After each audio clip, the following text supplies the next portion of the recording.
Assalamualaikum warahmatullahi wabarakatuh. Alhamdulillahirabbil alamin wassalatu wassalamu ala asyrafil anbiya wal mursalin wa ala alihi wa sahbihi ajmain. Bapak-bapak dan Ibu, kita akan melanjutkan bahasan mengenai beberapa hal yang berkaitan dengan dakwah. Kemudian kita kemas dengan kata-kata fiqh dakwah. Banyak masalah berkaitan dengan dakwah itu, dan kita akan coba resumukan di dalam sebuah perjalanan dakwah Rasulullah SAW. Sebab dalam perjalanan dakwah Rasul itu kita menemukan pelajaran bagaimana persiapan menjadi dai, bagaimana tentang studi tentang medan dakwah, tantangan dakwah, godaan dalam berdakwah, dan kemudian metode dakwah tentu saja. Kemudian juga bagaimana Rasul sebagai seorang yang cinta dakwah, demam dakwah, penunjang dakwah, dan tentu juga hal-hal yang berkaitan dengan risiko dakwah. Nah, ini ada dalam perjalanan dai agung Rasulullah Sallallahu Alaihi Wasallam. Jadi kita akan mengkaji kembali poin-poin siroh perjalanan hidup Nabi yang ada kaitannya, semuanya ada berkaitan tentu, tapi kita akan mengambil hal-hal yang erat sekali hubungannya dengan masalah dakwah itu. Pertama, seperti kita ketahui, Rasulullah Sallallahu Alaihi Wasallam itu lahir dalam keadaan yatim. Situasi kehidupannya tidak menguntungkan. Ada sebuah penelitian, ternyata tidak sedikit orang-orang yang justru prihatin sejak kecil itu, mereka menjadi sosok pribadi yang tangguh gitu. Berbeda dengan orang yang sejak lahir diogoh, itu datang ke sananya juga kualitasnya kualitas ogohan gitu. Dan untuk seorang pendakwah tentu memerlukan sebuah ketangguhan. Nah, pada Rasulullah pasti ada. Ada dua hal yang menarik dari perjalanan hidup Muhammad yang kemudian akan menjadi pendakwah teladan itu. Yang pertama adalah berkaitan tadi dengan prihatin, akrab dengan kesulitan, terbiasa dengan serba kekurangan, tidak kaget dengan berbagai macam kesulitan, sudah akrab aja, jadi tidak kaget gitu. Dan untuk seorang dai perlu suasana begitu. Kalau dai ogohan, ya akhirnya nggak ikhlas dan loba amek-amekan gitu. Kemudian yang kedua yang tidak kalah pentingnya adalah menyangkut kejujuran, dan kejujurannya dikenal oleh masyarakat. Jadi itu sebuah juga bekal bahwa orang kalau akan terjun di bidang dakwah itu wayahna begitu, kalau salah itu jangan diketahuan orang. Sebab kalau aib dibuka, wibawa rusak, harisma dakwah menjadi hilang. Ya, kalau kelemahan itu pasti ada, nggak ada manusia yang sempurna. Tambah kepi, seorang pendakwah itu harus pandai-pandai aib itu jangan sampai terbuka, langsung saja kepada Allah Subhanahu Wa Taala. Itu memang tidak mudah. Tidak mudah itu, akhirnya Allah kalau menghendaki begitu, seorang yang sedang beken, buka aja aibnya, rusak ke bawah itu. Bisa itu, tentu Allah. Cuma pasti ada sesuatu sunnatullahnya. Kenapa begitu? Kenapa begitu? Pasti ada sesuatu itu. Sesuatu itu bisa teguran dari Allah karena melakukan sesuatu, nyumput, lo bating nyumputnya oleh Allah dibuka gitu mungkin. Mungkin yang kedua ada sebagai bagian ujian dalam rangka oleh Allah diuji nih supaya kualitasnya, ini harus dibuka dulu aibnya dia, kesulitannya supaya dia tambah dekat dengan Allah. Mungkin begitu. Itu yang disebut ujian hidup. Samalah kalau kita menghadapi kesulitan, kepahitan kan, mungkin kita sedang ditegur karena Allah sayang kepada kita, jangan terus-terusan, segera eren. Yang kedua kemungkinan juga sedang diuji. Nah, Rasulullah Sallallahu Alaihi Wasallam adalah dengan bekal al-amin itu, kejujuran. Semua orang sepakat. Gak ada waktu itu yang tidak setuju bahwa Muhammad itu al-amin.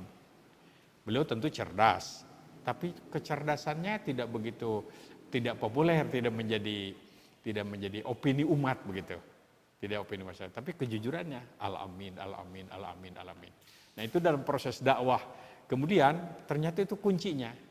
Sehingga untuk orang menuduh Muhammad bohong agak sulit. Biasanya juga nggak pernah bohong nih. Masa bohong besar berani, bohong kecil nggak berani dulu. Nah gitu umpamanya seperti itu. Baik. Itu bekal pertama. Yang berikutnya, kalau kita membaca sejarah Nabi kan ada satu keistimewaan menurut hemat saya sebagai teladan, kemandirian. Sejak usia 6 tahun kan sudah ibu nggak ada, ayah sejak lahir nggak ada, kemudian bersama kakek, kemudian kakek meninggal dunia, jadi 8 tahun itu sudah mandiri dan beliau harus mandiri. Yang dikerjakannya sebuah pekerjaan tidak populer. Kuli mengembalakan kambing kan nggak populer itu, nggak populer. Tentu ini bukan sebuah kebetulan, tapi mesti perencanaan ilahi untuk melahirkan seorang manusia besar. Dia perlu memiliki sebuah karakter mandiri, tidak ketergantungan kepada orang lain. Ini juga saya kira penting untuk seorang pendakwah itu, ketidaktergantungan kepada orang. Nah, beliau itu adalah 8 tahun bayangkan. Kuli mengembalakan kambing itu. Tidak temukan kita dalam sejarah bahwa beliau itu mengeluh dan lain-lain, tapi ceritakan aja sebuah keuletannya. 12 tahun sudah menjadi pedagang. Dagangnya itu ke Syam, Syria, berapa ratus kilometer itu dari kota Mekah. 12 tahun. Agak sulit, saya kira semua kita kayak 12 tahun nggak pernah bisnis sampai ratusan kilometer. 12 tahun. Nah ini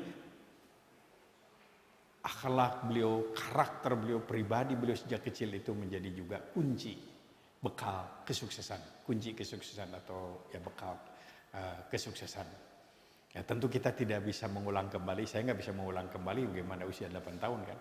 Ya apa yang ada adalah yang jalan kita. Mungkin di antara kita ada juga beberapa hal, tapi paling tidak ini menjadi bekal kita untuk anak-anak kita. Anak-anak kita, kejujuran, kemandirian, dan kemudian ketangguhan penting, karena biasanya masyarakat nggak maju itu karena antara lain itu nggak jujur, kayak orang Indonesia sekarang ini juara terus di bidang permalingan itu.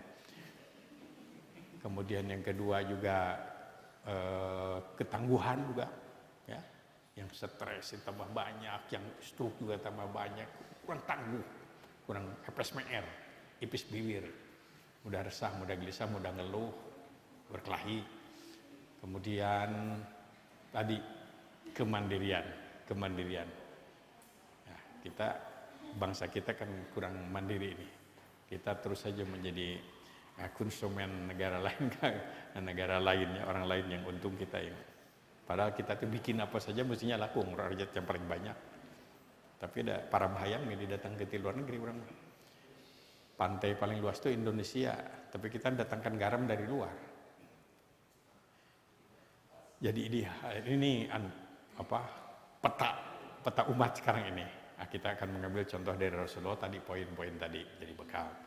Nah, kemudian selanjutnya tadi beliau ternyata sebelum menjadi Rasul itu sudah menjadi seorang yang pedagang yang ulet. Sering salah itu orang mengungkapkan bahwa Nabi itu dikesankan nyalinung kagelung. Kasih tahu tidak, beliau itu waktu itu sudah kaya, itu mitra justru berkolaborasi ya, bermitra sebetulnya. Beliau punya kemampuan, keterampilan bisnis dengan pengalamannya belajar dari paman dan lain-lain, dan kemudian Siti Khadijah memang orang yang kaya. Jadi sebetulnya itu adalah sinergi. Nah ini sinergi, dan katanya ini salah satu kelemahan kita itu kan kurang sinergi masing-masing. Kelebihan Chinese di sini maju itu sinergi, bisa bersatu, itu bisa menyatu. Nah, di kita kurang itu bersinergi itu. Nah, ini juga penting barangkali bagian daripada arahan dakwah itu membangun sebuah sinergi. Membuat sinergi, ada yang bergerak dari atas ke bawah para politisi, ada yang membangun bisnis, ada yang bergerak di dalam pembentukan opini di mass media, ada yang secara tekun terus dari masjid ke masjid, bahkan ada yang terus memperbaiki bahasa bacaan Al-Quran. Biarlah itu. Kemarin tadi pagi saya didatangi oleh teman-teman yang punya keras lah, protes lah. Bicaralah semua, saya tampung mana. Ya itu, saya bilang gini, tenaga Anda perlu, tapi jangan diharapkan semua harus seperti Anda. Anda silakan, Anda terus, tapi tetap jangan melanggar peraturan. Ini aja kuncinya. Kita bertemu dalam marudhatillah, sepanjang ikhlas nggak akan ada, sudah beres aja. Nggak usah salahkan itu yang di sana yang di sini. Baik masing-masing aja. Paling silaturahim saya kata, saling silih elingan. Awas sing ikhlas betul-betul ini kita dapat amanah itu. Jadi kan ada macam-macam nih tipe. Biar aja. Kalau dalam Quran kan ada i'malu ala makanatikum. Beramallah sesuai dengan bidang kalian. Sila bergerak bertemu dalam ridho Allah secara ini. Ya memang seperti pernah disampaikan, perjuangan itu yang paling baik kan surat As-Saff ayat 4 itu. Dengan organisasi yang rapi. Jadi ada pembagian kerja, ada koordinasi kerja. Jadi bergeraknya betul-betul sofa kata Quran. Baik. Jadi beliau 25 tahun melakukan sinergi melalui pernikahan. Ada pelajaran yang juga sangat penting menurut hemat saya. Dari sekian puluh tahun saya bergumul dalam dakwah, banyak teman-teman. Ternyata posisi istri Siti Khadijah ini sangat menentukan. Sangat menentukan. Pamannya pernah saya sampaikan ketika Rasul mengeluh tentang tekanan, fitnah, kemudian segala macam, Siti Khadijah yang selalu memberikan ini lagi semangat lagi, spirit lagi. Malah beliau sering menceritakan ketika beliau sangat takut karena wahyu agak terlambat. Yang kemudian baru turun surat Wadduha. Sebelum surat Wadduha itu di latar belakangi Rasul agak gelisah, kekhawatiran salah menerima wahyu, kekhawatiran Tuhan murka. Nah ini pernyataan Siti Khadijah yang luar biasa yang sering oleh beliau disampaikan, dan katanya Siti Aisyah kadang-kadang agak cemburu karena beliau selalu ingat, oh Khadijah begitu. Nah beliau mengatakan ketika beliau sedang dalam keadaan merasa takut ditinggalkan, takut dimarahi Allah, Siti Khadijah menyatakan, oh kalau orang sekualitas Anda sudah dimurkai oleh Allah, bagaimana nasib kami ini yang tidak sesoleh Anda? Sabda Rasulullah, ini bagi saya luar biasa kan. Luar biasa ini dorongan dari Siti Khadijah. Jadi dalam suasana ini Siti Khadijah memberikan, kalau orang sekualitas Anda yang soleh seperti Anda dimurkai oleh Allah, bagaimana nasib kami ini? Artinya kan nggak mungkin Allah itu murka kepada orang yang seperti soleh seperti Anda. Itu Rasulullah selalu ingat. Dan ini kelihatannya sederhana, tapi dalam pengalaman berjuang dan berdakwah akan terasa sekali. Kalau ada dorongan dari di belakang gitu. Tong demotan Pak Sok. Bismillah. Nah itu kalau itu iraha tuh ayo dakwah. Iraha tuh orang tarik piknik rada hese teman. Aku mah tuh orang tuh udah jenema orang udah dari itu Pak. Nah, jadi penting nih. Tapi yang sudah jangan diulang, jangan diganti, jangan. Udah, tinggal yang ada aja bina. Baik. Nah, 25 tahun, 41 tahun kan dapat wahyu. Nah, saya lihat sekarang proses periodisasi tahapan-tahapan dakwah menurut urutan turun Quran. Paling tidak menurut jumhur itu mayoritas ulama. Artinya tidak sepakat seperti itu. Seperti kita ketahui, Quran itu turun kan tidak blak begitu, tidak. Nah, para ulama mengatakan memang konsep semuanya itu diturunkan katanya ke langit itu pada malam Al-Qadar gitu. Malam Al-Qadar. Tetapi turunnya kepada Nabi dari mulai 17 Ramadan itu dicicil. Yaitu 22 tahun 2 bulan 22 hari itu katanya seperti itu. Nah, melihat periode ini itu kita lihat ada wahyu-wahyu yang erat sekali dengan panduan dari mulai persiapan sampai pelaksanaan dakwah. Kita pertama Al-Alaq, wahyu pertama itu ayat 1 sampai 5. Di sana ada perintah kepada Nabi, kan beliau setelah sukses bisnis, sukses membangun rumah tangga, kemudian perhatian beliau kepada masyarakat lebih lebih besar lagi. Orang kan kalau rumah tangga sudah stabil, ekonomi sudah stabil, rek naon deui gitu. Ada, waduh ini masyarakat, saya bisa begini keluarga, lah lingkungan saya. Beliau punya kepedulian, tentu saja kepedulian. Beliau merenung, berpikir apa yang harus dilakukan. Salah satu langkah yang beliau lakukan pada waktu itu adalah beliau tinggalkan hiruk pikuk kota Makkah yang banyak kabair, dosa-dosa besar. Kan di kota Makkah itu kan segala macam dosa besar adalah pembunuhan, pemabukan, perzinaan, segala zolim, penyiksaan, ada semua itu. Nah beliau melihat itu, maka salah satu langkahnya beliau tinggalkan hiruk pikuk kota Makkah. Nah beliau melakukan namanya tahannus. Tahannus itu bukan bertapa, tapi menyendiri. Mungkin kalau kita semacam i'tikaf lah sekarang ini, i'tikaf. Nah ini tahannus, yaitu memilih sebuah tempat kira-kira 5 mil sebelah utara kota Makkah, namanya Jabal An-Nur, Bukit Cahaya. Di sana di atas bukit itu ada tumpukan batu-batu besar, itu yang kemudian disebut Gua Hira. Kalau kita masuk terus minggir begini itu, kalau yang gemuk gitu. Nah saya pernah naik ke sana, itu ada dari tumpukan batu-batu itu ada semacam ada lubang antara batu. Itu kelihatan ke Masjidil Haram, ke kota Makkah. Jadi kalau kita dari kelihatan gitu. Jadi saya membayangkan, wah ini nih. Ketika Nabi sedang ada di sini, kemudian Allah menyatakan, Iqra, ada kesan. Lihat, baca lagi Muhammad tuh. Itu orang-orang Makkah, itu kemusyrikan, kejahatan. Iqra. Nah, selain sering diartikan, Iqra ini adalah katanya sebuah pembuka untuk keilmuan, karena ilmu itu dapat dengan Iqra. Wahyu yang kedua Al-Qalam, tulis, baca, tulis, baca, tulis. Iqra, baca. Tapi di sana ada Bismi Rabbik. Lantas apa yang dibaca itu nilai dengan pisau analisa Allah. Pisau analisa, ini benar. Menurut Allah ini tidak benar. Bismi Rabbika. Siapa? Dia yang Maha Pencipta. Yang menciptakan manusia dari alaq, yang mengejar manusia melalui perantaraan alam. 5 ayat surat Al-Alaq. Ayat ke-6 itu turunnya sudah beberapa ayat lain baru turun ayat ke-6 itu. Nah, jadi saya kira kalau kita kaitkan dengan persiapan dakwah, membaca itu penting.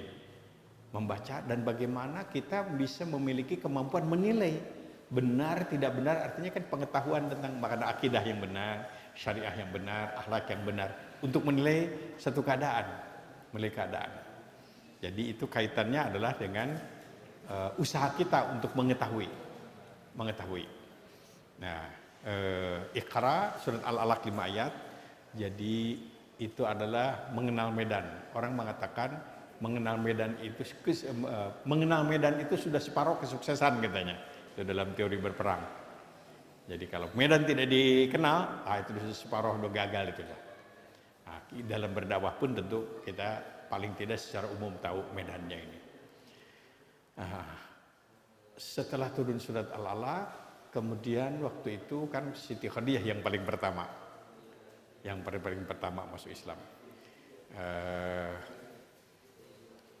Siti Khadijah kenapa tanpa komentar, tanpa proses lama masuk Islam? Kenapa? Karena tahu beliau kan sudah belasan tahun dengan Nabi, baik dalam sebagai mitra bisnis maupun sebagai istri, sebagai ibu dari anak-anak. Nggak pernah bohong, nggak pernah menyakiti istri, semuanya mulia. Jadi orang bohong kecil aja nggak berani, nggak mungkin dia. Kok bohongnya bohong besar sekarang menerima wahyu untuk nipu orang. Itu bekal. Jadi tadi kembali. Nah di sini adalah kunci kesuksesan dakwah dari kepercayaan orang. Kalau orangnya sudah biasa baik jadi percaya. Tapi kalau biasanya tukang bohong, pas cerita baik, biasanya besok nggak bohong. Nah jadi agak sulit itu. Malah cerita yang baik juga seri, si tukang bohong. Jadi sudah dipercaya betul. Nah ini pembekalan ini menjadi agak penting. Ya. Masih tadi yang masuk Islam. menjadi orang paling pertama selain wanita pertama masuk Islam, dan salah seorang wanita yang secara formal resmi oleh Nabi diumumkan pasti ahli surga. Ya, ahli surga. Kan ada beberapa puluh tuh yang oleh Nabi diumumkan 70, 700, tapi tidak ada satupun yang dari lulusan Kuliatul Mubalighin. Ada bacaan ayat atau ada sama orang. Itu ayat dosen gitu ayat lebat.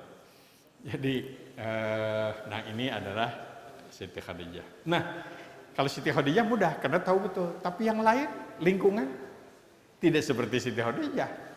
Walaupun mereka percaya bahwa Muhammad itu selama ini nggak pernah bohong, tapi ceritanya kan ini agak luar biasa. Bisa ketemu Jibril segala macam. Maka lahirlah timbul reaksi. Bagaimana Quran menjawab reaksi dari orang-orang itu? Nah, kita bisa tadi surat 96 ya Al-Alaq. Surat 96 Al-Alaq juznya juz 30 tentu. Dalam suasana batin seperti itu, orang ragu-ragu melecehkan, Allah memberikan kemudian wahyu lagi. Wahyu yang kedua, surat Al-Qalam, surat 68, isinya juga pemantapan kepada Nabi. Dengan Iqra, beliau sudah yakin beliau mendapatkan wahyu. Dengan perintah membaca. Al-Qalam itu adalah pemantapan. Jadi orang kalau ingin terjun di bidang dakwah harus mantap, jangan ragu-ragu.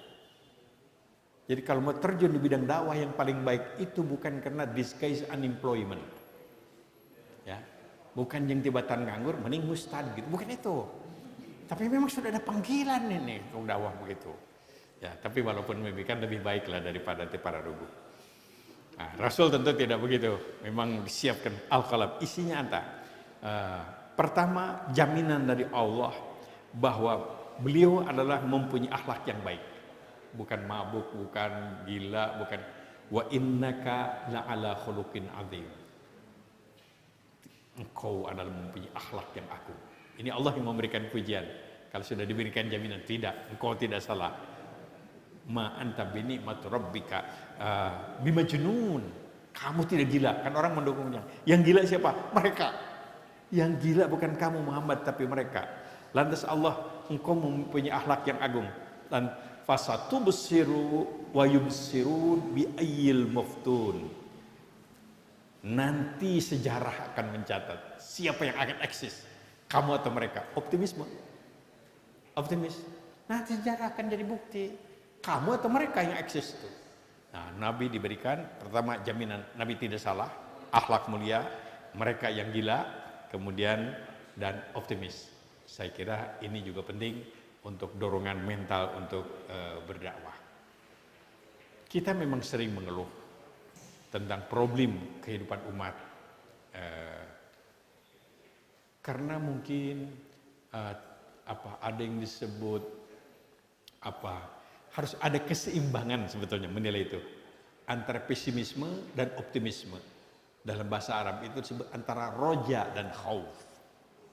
Ya. Ada orang yang sering mendekat rojanya, wah kita maju, alhamdulillah yang salat tambah banyak, yang banyak, alhamdulillah ini. Ada itu roja itu, ada kemajuan. Tapi ada juga yang pesimisme. Waduh, ini umat Islam berkurang. Ini cari ini saja, wah sulit. Itu pesimisme. Yang paling baik tentu ya objektif gitu ya. Dua-duanya ada betulnya. Ada roja, ada khauf. Ada resep dari Allah Subhanahu wa taala ketika kita menghadapi satu katakanlah kesulitan, kok orang lain maju, kenapa Islam terdesak, karena orang Islam banyak itu, terutama peristiwa-peristiwa politik, termasuk mohon maaf saya sendiri sering mengungkapkan itu, tapi maksudnya untuk ada semangat gairah gitu. Saya sering sampaikan itu di Halmahera yang umat Islam bagian Halmahera Utara, umat Islamnya 96%. Bupati sama wakil bupatinya Chinese non-Muslim. Sudah Kalbar bobol, Kalteng bobor, kemudian Halmahera bobol. Kalau Iriannya sudah biasa, itu sudah tinggal berita lagi. Sebentar lagi DKI bobol. Nah, Jawa Barat daerah Satri masa bobol? Gitu. Jadi itu untuk mendorong ini. Saya sering sampaikan, saya pulang dari Amerika, saya dapat bisikan itu dari orang konsulat, kebetulan bekas mahasiswa saya. itu 150 kandidat doktor Chinese non-Muslim yang dapat beasiswa di California itu, di Los Angeles. Akan kembali ke sini sekarang tahun 16, 17. Dokter-dokter akan lahir sekian ratus ahok. So, ngelawan yang lulusan pesantren. So. Ngatur ekonomi ini, ngatur ekonomi. Nah, itu mungkin sebut saja pesimisme, tapi optimisme tentu harus dijaga. Nah, salah satu resepnya sering saya sebut, wama anta illal balag. Allah menyatakan kepada Nabi, kepada kita, sudah, kamu ini nggak usah macam-macam pikirkan, kewajiban kamu berjuang terus, sampaikan terus, soal menang yang lain urusan aing itu Gusti Allah. Jadi enak gitu. Wama anta illal, ente gawe apa enggak? Mengeluh terus tapi teu gawe, nyalahkeun batur teu kabagian. Jadi kalau kita berada di satu tempat, semuanya soleh, tapi kita nggak punya peranan apa-apa, ya nggak dapat apa-apa. Tapi kita berada di daerah yang banyak dosa, tukang bobok, tukang tarok, tukang muka tali bobok, segala macam ada. Dan kita sudah habis-habisan, nggak ada yang sadar, tetap dapat pahala. Karena yang dinilai oleh Allah, proses. Ini penting, supaya kita jangan sombong. Coba jangan sombong, ya nu dari salat, bentuk saya mau dekeun salat, tahan sombong, menurut saya masih teh dateu euy gitu. Nggak, itu sombong. Allah Maha Kuasa untuk menjadikan semua orang itu soleh. Kun fayakun bisa. Allah Maha Kuasa. Teu soleh paeh kabeh, Allah Maha Kuasa. Tapi kan Gusti Allah marisian proyek ini, Kakulatul Mubalighin sok takop. Yo Bandung aja ngurangan umat Islam sok ta. Dari RW yang ada di sini sekian persen non muslim itu ketua RW. Tidak terlatih kita memilih. Ketika RW eleh padahal mayoritas umat Islam. Saya kan tukang keliling ini, tukang keliling. Saya Pak RW, aduh punten Pak RW ini cenah orang Hindu. Astagfirullahaladzim. Masjid aya 3 euy. RW belum ada kesadaran. Apalagi sekarang secara nasional diuji betul tuh. Sekian puluh ayat tentang kepemimpinan ternyata tidak dibaca atau dibaca ngan dipercayakan. Orang Islam nah. Baik. Surat Al-Qalam nanti dibaca lagi. Pertama, Allah memberikan jaminan engkau berakhlak mulia, engkau tidak gila, mereka yang gila bukan kamu, dan engkau akan melihat siapa nanti yang eksis, kamu atau mereka. Tantangan terus, intimidasi, provokasi terus kepada Nabi. Nah ini harus menjadi bagian daripada proses perjuangan. Rupanya sunnatullah begitu, tantangan. Kalau kita kan sudah agak lumayan, ibu kita sudah Islam gitu. Ini tidak berat. Allah menurunkan surat Al-Muzammil, surat 73. Ini masuknya pada doa ya, juz 29. Surat Al-Muzammil ayat 1 sampai 6. Saya menafsirkan surat Al-Muzammil itu resep spiritual untuk membangun ketangguhan. Jadi dalam suasana Nabi tertekan, beliau sudah diberi jaminan masa depan yang baik, surat Al-Mudaththir. Kemudian rupanya harus ada bekal lagi. Apa resep pengobatan spiritualnya? Makna tersirat dari surat Al-Muzammil itu dengan dilihat dari asbabun nuzulnya. Kamu jangan marah. Marah itu tidak pernah jadi solusi. Nggak ada masalah bisa diselesaikan dengan amak-amakan. Yang kedua, tidak boleh dendam. Orang dendam nggak pernah nikmat hidupnya. Muter terus nyelakakeun batur, lieur. Beda dengan orang pemaaf. Yang ketiga, tidak boleh putus asa. Betapa besar pun tantangan. Jadi harus bagaimana ini menghadapi tantangan? Marah nggak boleh, putus asa nggak boleh, tapi harus jalan terus. Allah mengatakan, ya ayyuhal muzammil, qumil laila. Salat malam. Jadi salat malam itu resep spiritual pertama mungkin dalam arti ritual yang diperintahkan oleh Allah kepada Nabi 10 tahun sebelum Isra Mi'raj. Salat malam. Qumil laila. Berapa lama? Nisfa, separuh malam. Awunkus atau kurangi dari separuh malam. Auzidalih atau kau lebihkan dari separuh malam. Insya Allah kita jangan pernah berumah. Kecuali nonton main bola. Nisfa. Dan kemudian warattilil Qur'ana tartila. Baca olehmu itu Al-Quran dengan tartil. Inilah sebuah kebiasaan Nabi dai teladan. Tidak pernah lepas dari qiyamul lail. Tiada malam tanpa qiyamul lail. Dan yang kedua selalu akrab dengan Al-Quran. Menurut hemat saya ini resep spiritual. Tidak untuk Nabi, tapi juga untuk kita.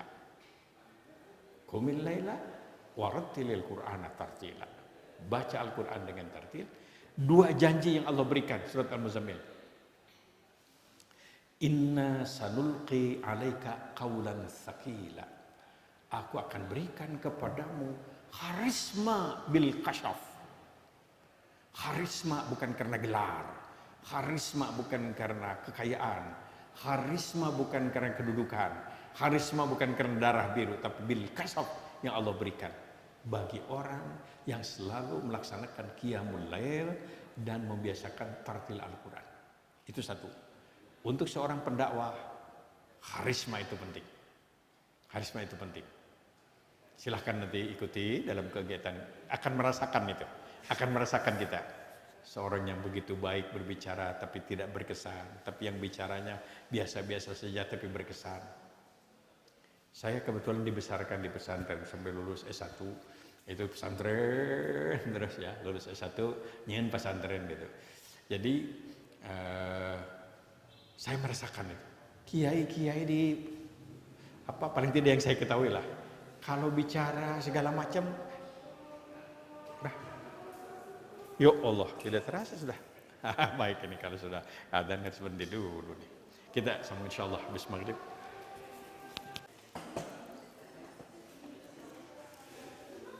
Baik bapak-bapak, kita sambung sambil makan nggak apa-apa. Asal jangan yang bicara aja sambil makan. Saya akan lanjutkan mengenai ayat-ayat yang menurut hemat saya ini pembekalan kepada beliau yang akan diangkat menjadi pendakwah gitu. Setelah dilantik menjadi nabi, ada beberapa wahyu yang turun. Ya kita bisa simpulkan wahyu itu semacam panduan dari Yang Maha Kuasa apa yang harus dilakukan oleh beliau. Kita sudah sampai kepada surat Al-Muzammil, surat 73. Ayat 1 sampai 6 itu turun. Di sana katakan perintah sholat malam dan baca Quran. Ada dua janji. Satu tadi qaulan tsaqila, ucapan berbobot, sering diterjemahkan dengan kharisma. Jadi pembekalan spiritualnya, kharisma itu adalah dengan sholat malam dan baca Al-Quran. Tentu yang lain-lain, walaupun sholat malam baca Quran, tapi banyak musuh nggak mungkin ada karisma kan, ada hal-hal yang lain. Kalau kejujurannya kan sudah ada Nabi sejak awal, ketangguhannya sudah ada, kesabaran dan lain sudah ada. Yang kedua di sana dikatakan inna nasyi'atal laili hiya asyaddu aw aqwamu qila. Bangun di penghujung malam itu paling dalam kesannya untuk menumbuhkan iman dan memantapkan rohaniah. Kesimpulannya adalah sholat malam dan baca Quran itu akan membangun ketangguhan. Jadi karisma, tangguh, ini bekal. Karismatik, berwibawa, dan kemudian juga tangguh ketika mendapatkan reaksi tadi. Tidak epes meer, epes bibir ya. Mudah resah, mudah gelisah, mudah kuku lutut, mudah muyung. Tangguh.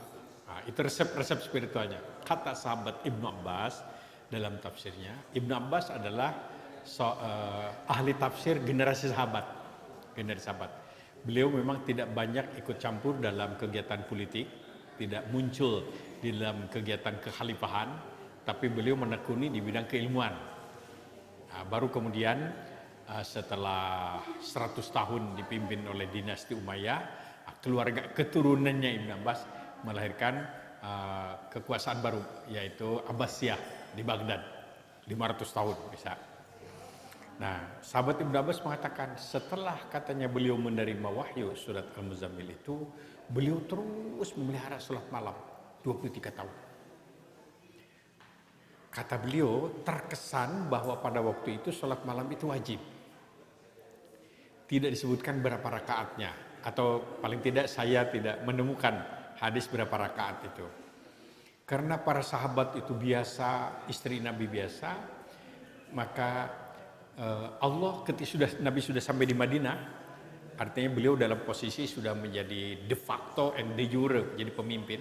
Pada waktu itu kan sebagai pemimpin, katakan pemimpin spiritual sebetulnya, atau pemimpin non formal gitu ya, memimpin opini, memimpin negara. Tapi kalau di Mekah itu setelah Dustur Piagam Madinah kan de facto kayak presiden, komandan di bawah beliau itu.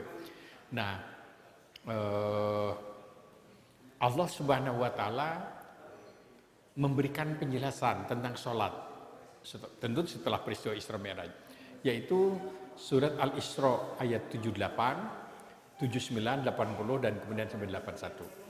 Ayat 78, aqimis sholah liduluki syamsi ila ghasaqil laili wa qur'anal fajr inna qur'anal fajri kana masyhuda. Kesimpulan dari 78 ini adalah mengenai sholat yang 5 waktu. Ayat ini yang kemudian ditafsirkan oleh sebut saja teologi Syiah, itu sholat cuma 3 waktu, yaitu ujung malam, ujung siang, dan tengah siang. Nah, kalau kita musafir memang bisa itu. Artinya siang itu duhur dan asar, ujung malam adalah isya dan maghrib. Tapi sholat 5 waktu itu mutawatir. Jadi dari dulu itu orang Madinah itu dari zaman Nabi sampai sekarang sholatnya 5 waktu. Kalau mutawatir itu menurut ilmu hadis tentu sudah dibahas, nilainya sama dengan Quran. Dalam bahasa usul fikihnya qat'i fis subut, absolut statusnya, tidak boleh ada ikhtilaf. Nah, tapi ternyata ada di Lombok ada Islam waktu telu. Nah, kemudian sebagian, saya nggak tahu apa seluruh Syiah atau tidak, 3 waktu. Saya semakin yakin bahwa sebagian Syiah itu 3 waktu karena kebetulan saya punya anak di Aramco, perusahaan minyak Amerika di Saudi, itu 100% anak buahnya Syiah, karena di Saudi Timur. Saya tanya, ya itu 3 waktu mereka, jadi waktu saya sholat, pada dia duduk aja tuh, duduk. Ya tidak saling ganggu-ganggu memang, tapi 3 waktu. Tapi terserah urusan mereka. Tapi kita menyimpulkan ini Al-Isra 78 itu adalah perintah sholat 5 waktu. Ada hal penting menjadi catatan mungkin di daerah. Ada di sana, inna Qur'anal fajri kana masyhuda. Bahwa matahari itu subuh itu sudah masyhuda. Syahidat kesaksian, sudah kelihatan. Oleh karena itu dari Saudi sholat subuh itu 1 jam setelah waktu. Jadi kalau menurut iman keberangan nih mah, tapi di sana Masjidil Haram itu lama sekali. Karena mereka berpendapat masyhuda. Saya punya sejumlah teman juga begitu, nggak mau dia, nggak, saya nanti sholat harus lama sekali. Kita kan selama ini berkesimpulan sholat yang paling baik awal waktu. Yang gitu awal waktu itu paling tidak kesimpulan saya selalu begitu. Tapi ada pemahaman kalau untuk subuh itu harus masyhuda, tersaksikan. Bukan saya menganjurkan untuk keberangan nih, jangan. Nanti jadi subrang nanti. Kan ada qiyamul lailnya tadi, qiyamul lailnya. Karena dalam hadis dikatakan Nabi itu kalau habis subuh, kemudian beliau itu tidak segera pulang. Pada seringnya beliau baca Quran atau zikir atau mungkin beri tausiah itu 1 jam kira-kira. Setelah wiridnya ditambah dengan Fatihah, Qul huwallahu, Qul falaq, Qul binnas, ayat kursi, kadang-kadang Al-Baqarah ayat 1 sampai 5, ayat kursi dan 2 ayat setelah ayat kursi dan ujung surat Al-Baqarah. Nah, beliau diam 1 jam sebelum keluar, beliau melakukan sholat 2 rakaat, namanya sholat syuruk, di kita nggak biasa. Syuruk, jadi ada waktu kalau di Saudi yang saya tahu itu waktu itu ada syuruk, kalau di kita kan waktu kalau bulan Ramadan ada tambahan itu ya, imsak gitu. Imsak. Nah, kalau imsak kan kita siap-siap nunggu rokok buru-buru paruman gitu kalau di kita imsak, atau nunggu yang makan siap-siap buru-buru kekemes gitu, jadi imsak gitu. Nah ini baru kemudian ada sholat duha. Nah kembali sholat malam, kata sahabat Ibnu Abbas, nah surat 78, 79-nya adalah perintah untuk tahajud. Nah, setelah aqimis sholah liduluki syamsi, fatahajjad bihi nafilatan. Kenapa disebutkan nafilatan? Beberapa ahli tafsir mengatakan perlu ada penjelasan nafilatan, sunat tambahan, karena waktu itu ada kesan wajib. Jadi para sahabat itu sudah biasa istri Nabi melakukan begitu, dikesankan ke seolah-olah wajib untuk menunjukkan betapa pentingnya salat malam. Sehingga perlu diluruskan nafilatan, sunat, tidak wajib, jangan diwajibkan. Kita nggak boleh mewajibkan. Apanya kalau wajib siah tahajud, entong, mau orang datang tahajud mah. Dari budak wajib berurang tuh, licik. Fatahajjad bi nafilatan. Tapi luar biasa di Quran menyebutkan nafilah sunat tidak wajib, tapi asa ayyab'atsaka rabbuka maqamam mahmuda. Tapi kalau kamu lakukan nih salat tahajud setelah yang 78 tadi nih, yang 5 waktu, tidak bisa cuma tahajud dari duhur subuh ente, enggak. Udah pas 5 waktu setelah tahajud. Allah akan memberikan kepadamu maqam mahmuda, posisi yang terpuji, kemuliaan. Ini luar biasa. Tidak disebutkan di akhirat. Artinya ya di dunia di akhirat akan diberikan makom yang terpuji. Luar biasa ini janji salat malam. Ya, jadi kalau masih kena subuh kebarengan kan sudah tinggi. Alumni Kuliatul Mubalighin itu adalah qiyamul lail. Nah, salat subuh mati kena di orang deh. Makom tadi qaulan tsaqila. Harisma, berbobot, tangguh. Sekarang makom yang terpuji. Lihat ayat berikutnya. Wakul, wa itu dan kelanjutannya. Setelah kamu lakukan tahajud yang sunat itu, kamu akan memberikan makom yang terpuji. Wakul, ucapkan olehmu, Rabbi adkhilni mudkhala sidqin wa akhrijni mukhraja sidqin waj'alni min ladunka sultanan nasira. Oh luar biasa, Tuhan, masukkan aku kepada posisi yang baru dengan cara yang baik. Dan keluarkan aku dari posisi yang lain dengan cara yang baik. Dan berilah aku sultan. Sultan itu bisa kekuasaan, bisa penguasa. Artinya kekuasaan kita yang berkuasa, bisa juga karena kita tidak diberi kapasitas oleh Allah untuk memimpin, tapi diberi penguasa lain. Nasira yang bisa menolong aku. Jadi ini salah satu bentuk namanya silah, senjata orang mukmin itu antara lain doa ini supaya kita mendapatkan sultan dan nasir, bukan sultan yang gede amat, bukan sultan yang korup, ya, bukan sultan yang macam-macam, tapi nasir yang bisa menolong kami. Nah, baik ini jadikan doa rutin kita. Rabbi adkhilni mudkhala sidqin wa akhrijni mukhraja sidqin waj'alni min ladunka sultanan nasira. Kemudian di komentaran lagi yang berikutnya, waqul, dan katakan, ja'al haqqu wa zahaqal batil, innal batila kana zahuqa. Kalau proses ini dilalui dengan tahajud makom yang terpuji, yang tegak itu adalah hak, yang batil habis. Ini prosesnya. Dan ini diyakini betul di dalam sebuah gerakan spiritual dalam dunia sufi, ya yang baiknya lah, yang negatifnya ada juga tasawuf itu, yang tasawuf dari filsafat itu yang melahirkan macam kejawen, nogo warsito dari falsafah yang manunggaling kawulolan gusti segala macam itu enggak beres. Tapi banyak yang yang yang Qurani lah, yang sesuai dengan sunnah Rasul, akhlak. Nah, mereka punya kebiasaan itu. Sultanan nasira, mereka dengan melakukan qiyamul lail, mereka dapat makom terpuji. Sejumlah nama-nama umpamanya di dalam sejarah dalam buku tidak punya kekuasaan, tidak punya kekayaan, tapi dia punya makom, posisi namanya tetap harum, ya. Bayangkan sejumlah ulama-ulama yang dikenal. Kalau kita dikenal Wali Songo gitu ya, dengan segala kekurangannya ada pada beliau sebagai manusia, tapi tetap kan namanya harum ya, orang yang harum. Nah, ini adalah janji untuk qiyamul lail. Kepada sahabatnya Nabi mengatakan bahwa sholat malam itu adalah da'bus salihin. Ini adalah kebiasaan orang soleh. Ya, jadi ini tahajud itu soleh berarti. Tradisi soleh ini nggak cukup dengan sholat dan subuh tuh. Ini adalah ibadah sholatnya para nabi dan Rasulullah.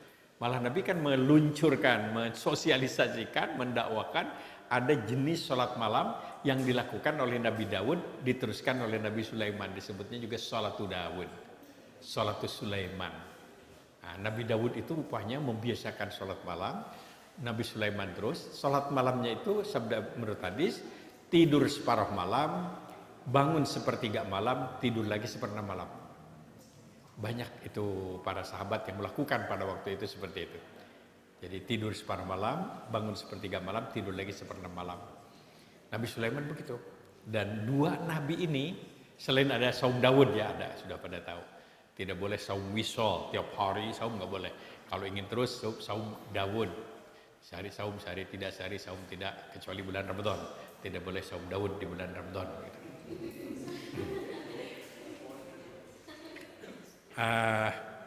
Nabi Daud dan Nabi Sulaiman ini jadi penguasa dunia. Ya Nabi, ya Rasul, tapi jadi King Solomon dan King David kan. Diakui oleh Bible segala macam. Menguasai dunia, bayangkan. Dunia itu. Ya tapi kalau kita lulusan kultur mubalighin terus tahajud dan di doa Sulaiman, jangan mengharapkan jadi raja lah. Karena di Jawa Barat kan raja biasa aja, lihat aja Raja Mandala, Raja Polah kan sama aja lah. Itu sabara beda jeung Citarum lah. Ya agak lumayan Raja Mantri di sini dekat. Nah, tapi boleh kalau kita ingin mencoba salatu Daud. Tapi Rasulullah SAW beliau membiasakan tidak seperti itu. Beliau membiasakannya menurut hadis cepat tidur, cepat bangun, kemudian syamul lail tadi separoh, kadang-kadang kurang, kadang-kadang sedikit malam, dan akhirnya istighfar. Menurut hemat saya ini mungkin yang paling baik ini yang diinginkan oleh kita. Cepat tidur, cepat bangun. Itu lebih baik daripada lambat tidur, lambat bangun. Yang paling kacau itu yang cepat tidur, lambat bangun. Sare panggilan hari hudang pangpandirina dari sare keblok. Tapi tetap harus ada rupanya perhitungan kesehatan masing-masing ini. Saya diberitahu oleh Ibu Ainun. Karena saya dulu agak rutin kalau tamatan Quran, khataman ke rumah saya diberi tiket. Waktu itu ada pesawat ke rumahnya. Jadi beliau menceritakan, Pak Habibie itu sering tidurnya 2 jam. 2 jam. Ketika saya tanya, wah pakai apa ini Pak? Bu, Bapak bisa gitu kan ilmunya dari Pak Miftah. Apa? Dikir. Waduh, ini mama tahan lagi satara gitu-gitu. Tapi nggak diberitahu sama Ibu Ainun, nggak ada izin itu. Jadi rupanya saya tanya sama teman-teman di IPTN banyak bekas murid saya. Beliau waktu siang itu di kantor menyediakan waktu istirahat di kursi. Jadi di tiap kantor itu ada tempat istirahat, mungkin hanya seperempat jam katanya. Itu rupanya bisa ini beliau seperempat jam gitu. Kalau kita kan seperempat jam lagi mendengarkan khutbah ya, nikmat khutbah. Aduh, tika ngelai itu. Tuh nikmat sare, ada ngupingin khutbah jadi aneh nikmat itu sare itu. Ada yang begitu. Ada juga yang nikmat sare itu kalau kotak infak lewat, ngeluk, gitu lewat cengar deh, benget medit tuh gitu. Baik, jadi itu baik juga cepat tidur. Nah, silahkan atur sedemikian rupa cepat tidur supaya cepat bangun. Malah kan ada ilmu yang ya mungkin elementer, tapi menurut hemat saya dengan zikir, punya wudhu, zikir, kemudian setelah zikir usapkan. Ini Rasul begitu, ya kita ikuti aja. Nah, diusapkan gitu. Tapi jangan hanya usapkan, macam nama kemauan kayak musap. Itu Rasul kan punya kebiasaan seperti begitu. Bukan berarti suami istri tidak hubungan dain-dain, Rasul juga ya, itu manusiawi kan. Tapi pada umumnya beliau menghantarkannya seperti itu. Saya pernah bukan mempraktekkan dengan ini, mungkin keterpaksaan keadaannya dipaksa tidur itu hanya 3 jam, 4 jam, 3-4 jam. Tapi rupanya nggak kuat nih. Nggak kuat kemarin sampai ambruk gitu. Tapi bukan karena itu, juga banyak sebab yang lain. Tapi Allah memberikan ini pelajaran kepada saya. Ambruk kemarin rumah sakit ya, Papai gitu, 3 rumah sakit di Bandung sampai ke California aja.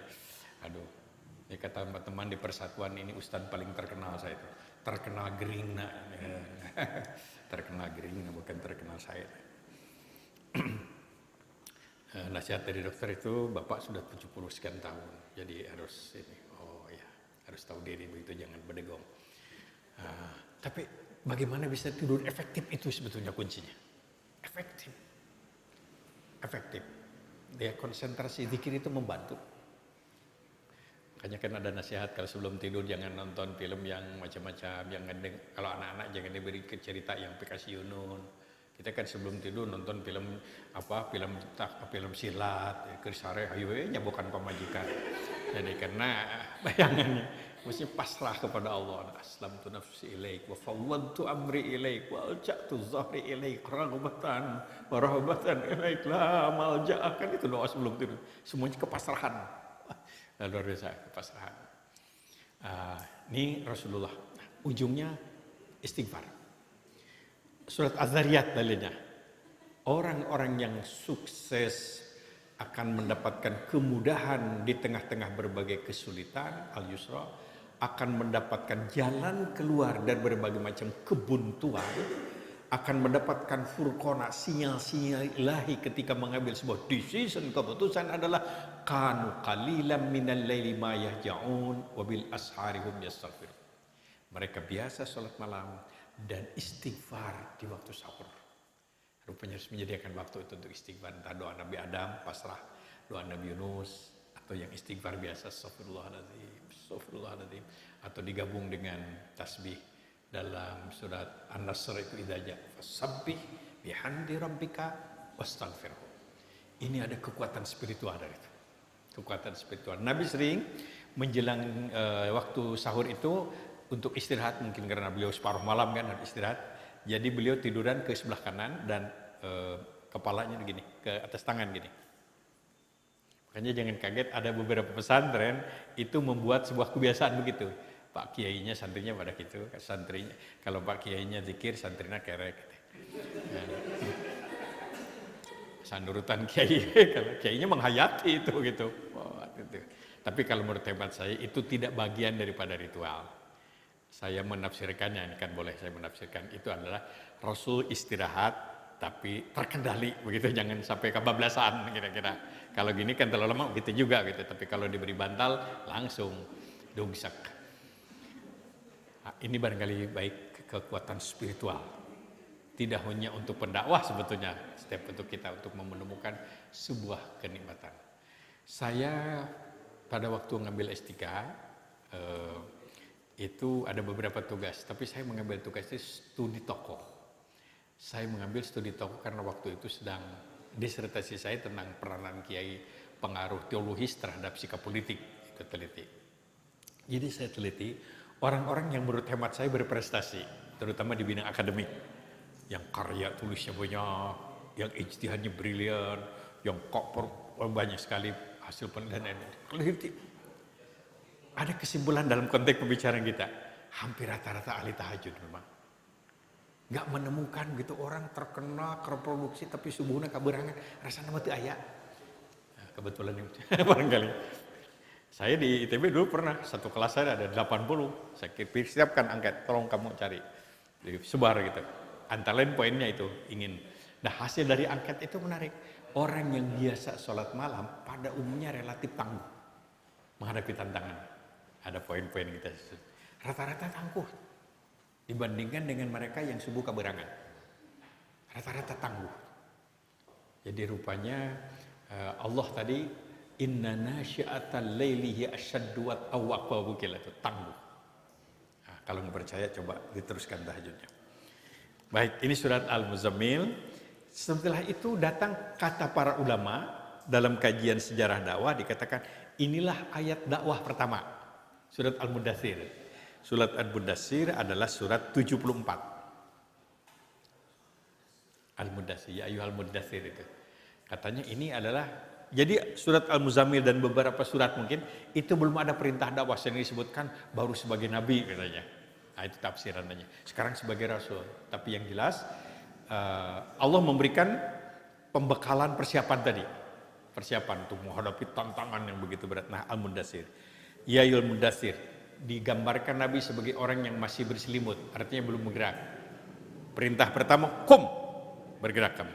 Bangkit, kum, fa'anzir, beri peringatan, dakwah. Kemudian perintah yang pertama, syaratnya, rabbaka fakabbir, luruskan niat. Hanya untuk membesarkan asma Allah, bukan untuk membesarkan nama diri, bukan untuk popularitas. Rabbaka fakabbir, untuk membesarkan asma Allah. Wathiyabaka fatahir, engkau sendiri harus berusaha membersihkan diri. Jadi kalau ingin membersihkan itu kamu yang akan jadi sapu pembersih harus bersih. Thiyabaka fatahir, kau sendiri harus bersih. Warrujza fahjur. Harus hijrah, jauhi itu potensi-potensi dosa maksiat itu.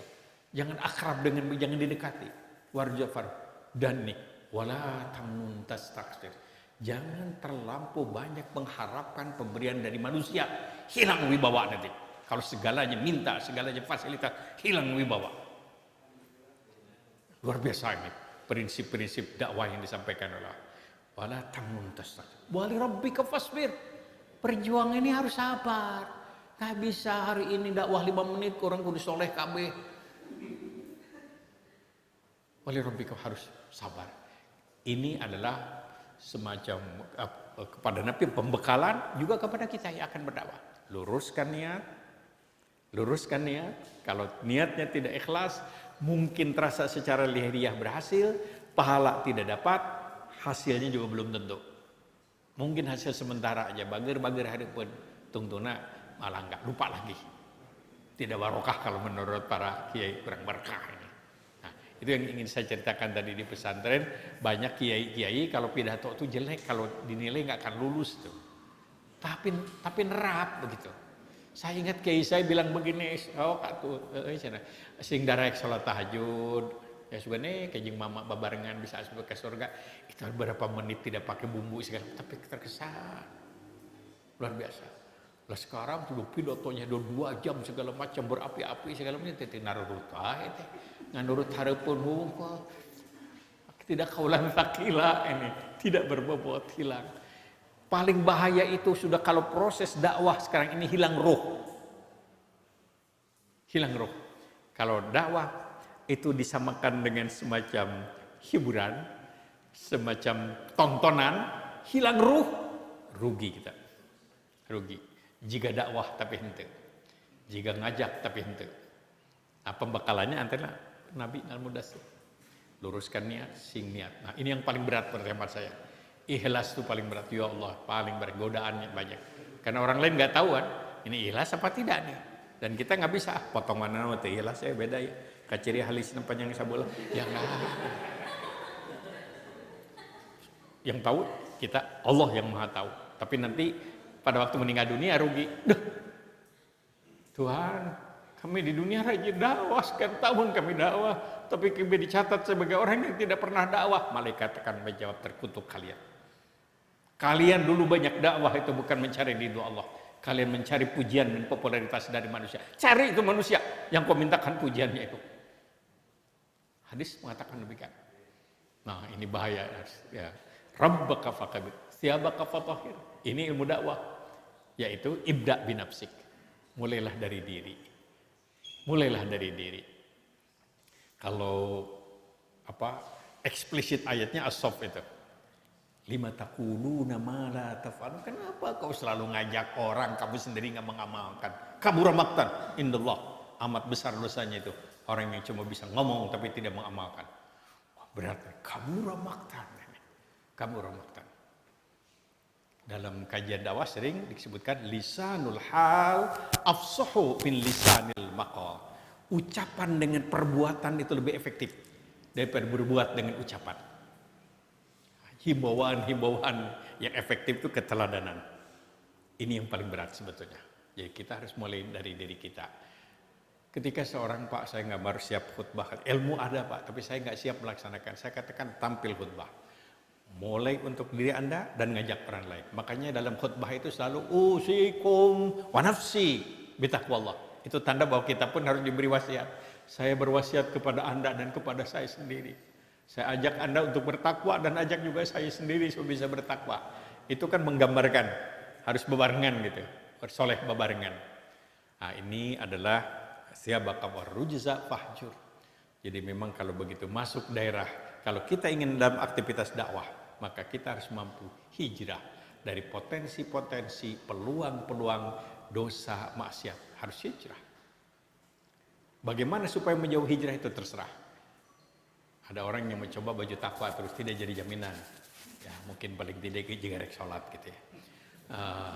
Dulu sering peci itu menjadi sebuah simbol untuk dai. Menteri pakai peci, menteri sah khutbah. Tapi sekarang kan sudah lain lagi. Ya, sebab yang umroh juga itu pakai kopiah. Yang umroh yang ihram itu malah dilarang pakai peci. Tapi mungkin di daerah sekarang masih ada itu. Masih ada kalau tidak pakai peci asal tiriut bahan gitu. Nah, itu sebagai media dakwah aja menurut teman saya. Apa yang bisa menjadi jembatan sukses dakwah, penuhi saja sepanjang tidak bertentangan dengan perintah Allah.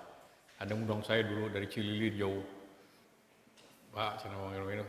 Oh, enggak, mungkin tapi punten Pak, cenah ku abdi di pasian nambut sorban. We nambut sorban. Nah, di ditu mah ada sorban. Keun ada saya ge boga, pakai we sorban. Jadi harus pakai sorban. Karena saya pakai aja. Yang celaka saya waktu di Makassar mau khutbah nikah. Bukan, khutbah Jumat. Jam 10 ke sana. Harus dicukur dulu temen yang gondrong. Waduh, cukuran di pinggir masjid. Nah, itu Pak. Waduh, gimana nih? Waktu itu kan saya terkena Ustadz di antara koboi paling santri, di antara santri paling koboi gitu. Karena gondrong. Menyesuaikan karena itu bagian daripada ilmu komunikasi, membuat orang itu ini. Tapi yang paling efektif sekali adalah keteladanan. Waruja Pak Yu. Yang paling berat wala tamnun tastaktir. Kesimpulan aku dulu loba merek batan menta. Loba nulungan batan tulunganeun. Lebih banyak meringankan orang lain daripada memberatkan orang lain. Baru itu ada nanti harisma dan wibawa. Harisma dan wibawa. Baik. Setelah surat Al-Mudaththir, sebagian ulama mengatakan baru Allah Subhanahu wa taala menurunkan konsep umum apa yang diajarkan. Itu tersimbol dalam Al-Fatihah. 7 ayat. 3 tentang Tuhan, 3 tentang manusia, 1 yang mengatur hubungan manusia dengan yang maha kuasa. Iya karena bodoh, iya karena nasta'in. Jadi Allah itu sifat utamanya adalah dalam surat Al-Fatihah itu 3. Rahman, Rahim, Malik. Rabbul Alamin, Rahman 4 sifat utamanya. Ya, tentu tafsirannya jadi Asmaul Husna 99 dan lain-lain. Kemudian manusia ada yang dapat petunjuk dan patuh, ada yang dapat petunjuk tidak patuh, dan ada juga dapat petunjuk aja tidak, adhdallin sesat. Nah, ini surat Al-Fatihah, kesimpulan dari si Al-Quran. Ada beberapa ayat surat yang turun di sekitar itu. Ada yang mengatakan ini setelah Al-Fatihah. Sebagian besar mengatakan. Yaitu 2 surat yang ada kaitan dengan situasi batin pendakwah Nabi. Ad-Duha. Surat Ad-Duha dilatar belakangi oleh adanya tadi kekhawatiran cerita dengan Siti Khadijah. Khawatir jangan-jangan Allah ini murka kepada saya ditinggalkan oleh Allah. Turun surat Wadduha itu. Surat Wadduha itu Nabi menyatakan sebelum turun surat Wadduha tadi Siti Khadijah memberikan optimisme gitu. Surat Wadduha mengatakan Allah tidak marah kepadamu, Allah tidak meninggalkan kamu. Kemudian dulu kamu sesat, Allah memberi petunjuk. Dulu kamu terlantar, Allah menolong. Wajadaka dhallan fahada, wajadaka ailan fa'agna. Nah, ada 2 pesan kepada Nabi ini sejak awal dakwah. Pesan dakwah, sikap kepada manusia. Saya kira penting ini. Fa'ammal yatima fala taqhar. Jangan kau coba-coba kau sakiti anak yatim. Nah, Nabi itu kan orang yang sangat dekat dengan anak yatim. Yang kedua, wa ammas sa'ila fala tanhar. Jangan kau usir orang yang minta-minta. Jadi rupanya pantangan ini untuk mendapatkan walal akhiratu khairul laka minal ula wala saufa yu'tika rabbuka fatarda. Hari esok lebih indah, masa depan lebih cerah, nikmat akan lestari tanpa berhenti. Ada 2 syarat. Jangan kau sakiti anak yatim. Kau sakiti anak yatim, sial kamu. Yang kedua, jangan kau usir orang yang minta-minta. Ini harus menjadi akhlak kita. Jangan sampai tadi menyaingi anak yatim. Anak yatim ya, banyak juga suami yang sangat sayang kepada istrinya karena sudah yatim, mertuanya sudah meninggal dunia. Bukan itu tentu ngurus yatim, anak-anak yatim ini ya, ngurus yatim. Kemudian jangan mengusir orang yang minta-minta. Inilah problem bangsa sekarang ini. Kita kan paling banyak jumlah yang minta-minta itu di Indonesia sadunia deh. Peminta-minta itu Bangladesh terkenal itu sama Indonesia. Saya punya bekas mahasiswa tugas di Vietnam. Dia bilang, saya sekian tahun Pak di Vietnam, gak ada itu di perempatan jalan yang minta-minta. Mereka terus kerja. Waduh, saya bilang ini akhlak Islam ini. Dari segi itu akhlak Islam. Tapi tidak boleh mengusir. Jadi mungkin kalau di perempatan ada yang minta-minta, ya senyum aja lah. puntennya teh receh. Sampai Pak diwangsulan ku abdi nya pake we atuh eta boga mah. Oke kudu minta deui teu boga wangsulaneun mah. Jangan minta 1.000 tapi popolotot. Minta. Kita 1.000 sia, mencret. Jadi saya meluncur Pak dari pastur bawa mobil sama anak. Kadang minta saya lihat sepatunya lah plus minus sarua lah. Calana rada harga sarua bukan apa. Jadi saya bilang sama anak enggak usah diberi. Nanti aja yang minta yang tunanetra. Tahu ke depan mobil kenal Pak Miftah Farid. Assalamualaikum. Aduh, bere ini mah kenalan jamaah istiqomah itu apa mahasiswa ITB. Ya kenal saya pasti jamaah pengajian kan. Hiburan malam Matara ada. Pak Miftah Farid. Assalamualaikum. Bere 500. 500. 1.000 ini kenalan nih malah. Nah, jadi begitu ini. Nah ini surat Wadduha ada 2, hati-hati supaya tidak sial, jangan sakiti anak yatim, jangan usir orang yang minta-minta, dan selalu tahadus bin nikmat, jangan menyembunyikan nikmat. Surat Al-Insyirah ini pembekalan menurut teman saya juga untuk pendakwah terutama. Surat Alam Nasrah, Insyirah itu berurutan itu, setelah surat Wadduha beberapa saat kemudian turun lagi surat Al-Insyirah. Di sini sudah dimantem alam nasrah laka sadrak. Nah, sekarang kamu rasakan hatimu sudah jembar mana sekarang, dadamu sudah tidak resah lagi, tidak gelisah lagi. Alam nasrah laka sadrak. Kemudian seterusnya dan Allah memberikan sebuah ketentuan. Sunnatullah. Inna ma'al usri yusra. Kalau selama ini kamu menderita, tertekan, tidak abadi, tidak selamanya. Ini masih di dunia. Yang abadi nanti di neraka menderita. Berserta kesulitan ada kemudahan. Ada kemudahan 2 kali kan. Syaratnya fa idza farauta fansab wa ila rabbika farghab. Surat Al-Insyirah. Ini juga bekal untuk dakwah. Jadi tidak ada derita yang abadi, selalu ganti berganti. Syaratnya kalau selesai masa tugas, periode kehidupan, jangan terus sibuk dengan lamunan masa silam. Keluhan masa silam, kegagalan masa silam, atau juga angkul kupayung butut kesuksesan masa silam, tapi hendaklah dijadikan bekal ligan untuk bekal di masa akan datang. Jadi dia kan guru untuk pengalaman masa depan. Wa ila rabbika farghab, dan harus selalu terus berserah diri kepada Allah, taqarrub kepada Allah Subhanahu wa taala. Surat Al-Insyirah. Nah, ini adalah tahapan menurut hemat saya pembekalan kepada baginda Rasul sebelum terjun dakwah. Kemudian beliau katanya 3 tahun dakwatuhu sirran, dari keluarga pelan-pelan sedikit-sedikit. Setelah 3 tahun baru terbuka. Ketika tersembunyi-sembunyi beliau menghadapi sebuah tantangan dari orang-orang Quraisy yang menawarkan kedudukan. Disampaikan melalui paman yang sangat mencintainya, Abu Thalib. Muhammad, mereka itu ingin kamu jadi pemimpin masa depan. Cuma minta supaya kamu jangan melanjutkan nih ajaran nih. Itu terkenal Nabi yang menyatakan seandainya matahari di tangan kananku, bulan di tangan kiriku, saya tidak akan berhenti paman. Saya tahu ini penuh resiko, tapi saya yakin ini suci. Kata Abu Thalib, baik. Kalau itu pendapat kamu, paman tetap akan bersama kamu, membela kamu. Abu Thalib. Nah, kemudian jadi debatable tuh, Abu Thalib itu Islam atau tidak? Menurut hemat saya nggak penting itulah. Terserah itu urusan Allah Subhanahu Wa Taala, kita nggak tahu. Kemudian setelah itu godaan yang kedua Abu Lahab. Kalau ini pamannya lain, pamannya agak preman kalau ini, ditungorong, celaka kamu Muhammad. Rupanya menghadapi yang begitu Nabi tidak seperti kepada Abu Thalib, tidak mengeluarkan statement, mending cicing ngelawan geloma gitu. Berarti juga sarwa gelona. Diam Nabi. Allah memberikan jawaban, tabat jada Abi Lahab, yang celaka itu Abu Lahab. Hartanya tidak memberikan jaminan kemuliaan. Dari si ayat itu ada ayat tentang harta. Allah memberikan, karena waktu itu rupanya materialistisnya luar biasa. Selain penyembah batu, mereka itu mendewa-dewakan kekayaan lah. Itu yang ayat-ayat makiyah tentang harta banyak sekali. Antara lain Allah wa ma yughni anhu malu, tidak memberikan jaminan keselamatan. Ketiga adalah godaan dari Abul Walid Mughirah. Kali ini tawarannya adalah 3. Muhammad, asal kalau kamu mau berhenti, kami akan sepakat kamu jadi pemimpin kami. Nabi diam.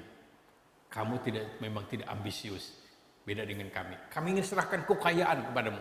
Kamu yang paling kaya. Nabi juga diam. Abul Walid mengatakan, kamu ini memang tidak gila materi seperti kami. Kami, supaya kamu tenang ibadah kamu, kami serahkan gadis-gadis kami.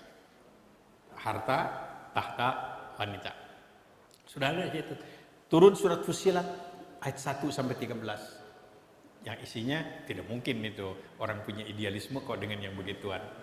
Kemudian, nah berikutnya tantangan berikutnya adalah delegasi sekarang ini. Delegasi datang kepada Nabi menawarkan yang indah. Muhammad, kami sudah siap menyembah Tuhanmu. Kamu menyembah Tuhanmu. Kau cuma bulan depan kamulah menyembah Tuhan kami. Ini yang kemudian dijawab oleh Allah dengan surat Al-Kafirun. Surat Al-Kafirun adalah merupakan surat yang menggambarkan bagaimana hubungan antar umat beragama. Kita tidak akan menyembah Tuhan mereka, mereka tidak perlu ibadah seperti ibadah kita. Bagi kalian agama kalian, bagi kami agama kami. Sepakat untuk berbeda. Saya kira sekarang ini juga termasuk ini. Selain tahta harta, jelas itu jadi godaan juga. Sekarang ini, yaitu yang disebut sinkritisme. Dikemas dalam bahasa akademiknya, teologi universum, yaitu yang intinya semua agama itu baik dan benar. Tokohnya ada seorang dari India, itu Dr. Sri Ramakrishna, asalnya Hindu, tapi dia pengikut semua agama. Sri Ramakrishna, tidak ada hubungan dengan serigala. Dia mengatakan begini, sehari berganti 1000 agama gak apa-apa. Anda harus menjadi Muslim yang baik ketemu dengan orang Islam. Anda harus menjadi Hindu yang baik kalau ketemu dengan orang Hindu. Anda harus jadi Kristen yang baik kalau ketemu dengan Kristen. Tuhan itu cuma satu yang disembah oleh semua orang. Tuhannya sama, cara nyebut berbeda, cara melihat berbeda. Sorga itu cuma satu. Pintunya yang macam-macam. Boleh pintu Islam, pintu Kristen. Nah ini dianut di kita. Kejawen itu hampir rata-rata seperti itu. Teosofi itu seperti itu. Budi Dharma itu seperti itu. Bahkan ternyata di luar dugaan teman-teman liberal itu punya pandangan seperti itu. Punya pandangan liberal itu. Semua agama itu baik, semua agama benar. Masing-masing aja pilih. Nggak usah saling salah menyalahkan. Nah tentu kita tidak boleh. Sebab tadi kita itu mengakui keberadaan mereka. Tapi tidak berarti harus bersama. Ibadah harus beda. Akidah tetap. Ali Imran 19 kan. Inna dina indallahil Islam. Tapi kalau soal perbedaan agama tidak ada paksaan, lakum dinukum waliyadin. Tentu harus seperti itu. Tapi ini ada bagian daripada, nah sekarang ini dengan adanya menuhankan HAM, ada kecenderungan ke arah itu. Mentolerir itu. HAM, hak asasi. Hak asasi. Nah ini di zaman Nabi pernah, nah setelah itu gagal juga, lahirlah teror, intimidasi, fitnah, boikot ekonomi keluarga, kemudian berbagai macam tekanan, itu yang kemudian melatar belakangi Isra Mi'raj. Beliau Isra dan Mi'raj, kembali kurang dari 1 tahun, kemudian pindah ke Madinah, hijrah ke Madinah. Nah dari mulai hijrah Madinah, beliau mulai menata masyarakat. Dalam waktu 9 tahun aja. Bayangkan aja, hijrahnya 200 orang, miskin-miskin.